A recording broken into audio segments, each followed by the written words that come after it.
Hinduism में जब भी कोई मंत्र शुरू होता है तो ओम से शुरू होता है। अब ये ओम का राज़ क्या है? ये शब्द आया कहाँ से? सबसे पहले ये शब्द किसने प्रकट किया? आज हम उसकी बात जानने वाले हैं कि साइंस बिहाइंड ओम है क्या? Hey guys, this is Vaibhav Agrawal from Business Upturn. Let's get started with today's video.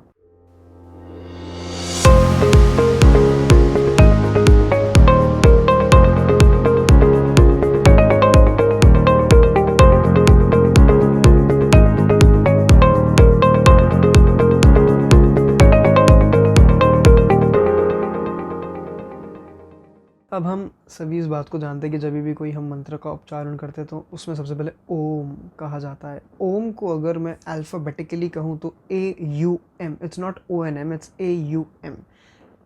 अब जो हमारे ग्रंथ शास्त्र उपनिषद हैं, सबसे पहले इन्होंने इस वर्ड की, ओम की बात उपनिषदों ने करी और उन्होंने बताया कि ये वो साउंड है जो पूरे ब्रह्मांड में, अखंड ब्रह्मांड में गूंजती है। जब ब्रह्मांड क्रिएट हुआ तो सबसे पहली आवाज़ जो आई वो ओम की आई। कई सारे ऐसे फॉरेन साइंटिस्ट्स हैं, कई सारी ऐसी रिसर्च विंग्स हैं जो ये कहती हैं, उनका ये दावा है कि किसी भी साउंड को एमिट होने के लिए, फिज़िक्स की लैंग्वेज में किसी भी साउंड को अगर ओरिजिनेट होना है, क्रिएट होना है, तो दो पार्टिकल्स का आपस में टकराना इम्पॉर्टेंट है। जब तक दो पार्टिकल्स या कोई भी दो बॉडीज़ आपस में टकराएंगी नहीं, जैसे अगर मुझे क्लैप भी करना है तो मेरे दोनों हाथों का आपस में टकराना ज़रूरी है, तब तक आवाज़ आ नहीं सकती। सो कहने का मतलब यही कि जब तक दो पार्टिकल्स नहीं टकराएंगे आवाज़ नहीं आएगी। लेकिन ओम एकमात्र ऐसा शब्द है जहाँ पे कोई पार्टिकल एक दूसरे से टकराता नहीं है और वो साउंड क्रिएट हो जाती है। इसीलिए इसे कॉस्मिक साउंड कहा जाता है।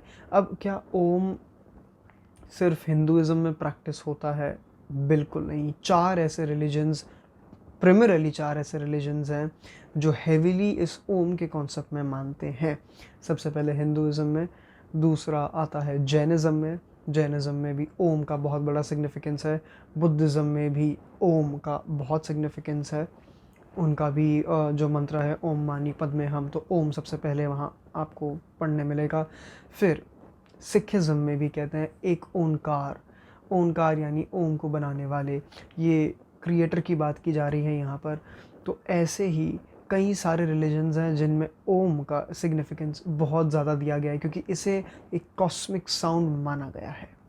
और कई एक्सपेरिमेंट्स में ये पता चला कि कुछ डिवाइसेस के थ्रू जब हम ओम की साउंड को एमिट करते हैं तो इन्फिनिटी का साइन बन जाता है, जो इस बात को रिप्रेजेंट करता है कि जो यूनिवर्स है वो इनफाइनाइट है, यूनिवर्स का कोई लिमिटेशन नहीं है और वो हमेशा एक्सपैंड होता रहता है।